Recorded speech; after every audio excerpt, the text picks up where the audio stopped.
What makes Open different is that you are an artist and a creator. And when I look at most of these massive platforms, maybe they've become faceless, but I don't think they come from artists and creators. You know, YouTube didn't, Spotify didn't, a lot of these BMOs, they don't seem to get what an artist struggles with. But your life has been that. I mean, you're doing these hip hop tracks, these gospel tracks, you're hanging out with Hammer. 88 Rising is this massive, you know, technology platform that you founded that's got over 6 million subscribers and billions of views with all these artists in there. You know, you really understand, you're an early investor in Musical.ly that went on to become TikTok. What kind of a different perspective does that give you when you build something like this? You know, do you know what makes these people tick? Do you understand the concept of what is art or creation and how that has to be treated differently than, say, the next tech platform? It's a great question as well. I think for myself, I'm a serial entrepreneur,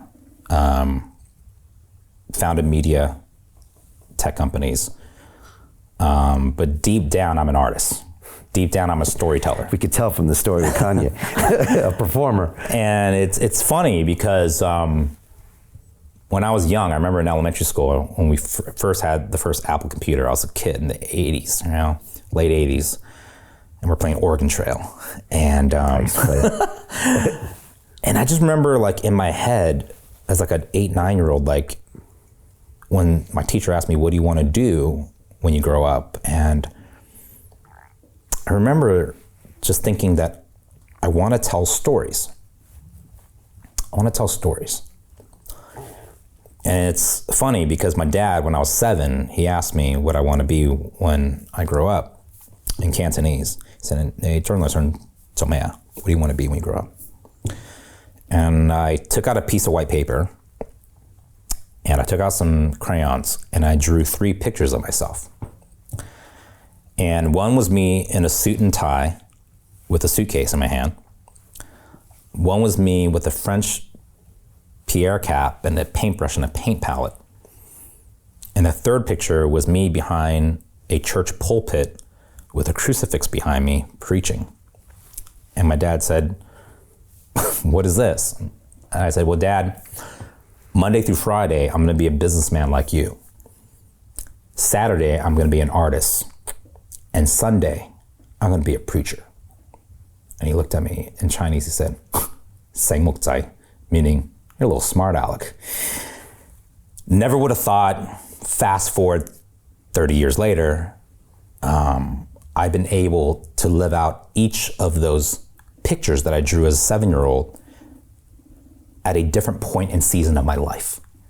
I always say, if you want to make God laugh, tell him your plans, because it's never going to happen in the sequence you think it's going to happen, right? I thought I was going to be a rapper first. No, I actually became a preacher and a missionary first. Then that, because of my 10,000 hours of preaching, was a whole nother story. It lent and became the apparatus and catalyst for me being a gospel spoken word rap artist that was basically preaching over hip hop beats. And if it wasn't for that, it wouldn't have opened the doors to media and entertainment and then to venture capital and technology, where now I become a serial entrepreneur. Again, that's my story, right? But for me, at the core, I've always realized, especially as an Asian American, growing up in America, in San Jose, California, the Bay Area, I was fortunate to grow up in Silicon Valley, which was actually very multicultural.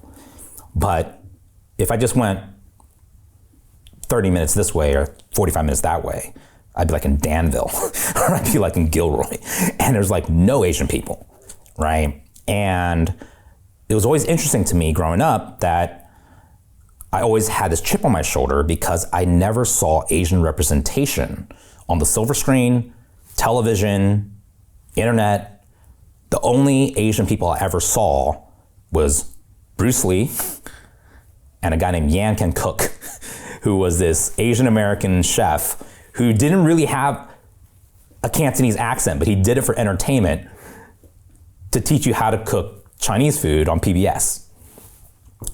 But in the summer times, when I was starting from 5, 6 years old, I would go spend my summers in Hong Kong with my grandparents in Kowloon, and I'm watching Hong Kong action cinema, and I'm watching John Woo movies, hard-boiled, Better Tomorrow, and there's Chow Yun-fat with 2 guns in his hand, smoking a cig, blowing people away, and Tony Leung and Leslie Chung, and I'm like, there's this whole other world where Asia is badass, right? So I was always conflicted. I was like, why in the West am I underrepresented? Why in Asia and the East I'm overrepresented? How do I create a story that can bring understanding between these 2 worlds? And that became my mission, by bridging East and West through media, entertainment, and technology, through stories and talent. To continue watching the rest of the episode for free, visit our website londonreal.tv or click the link in the description below.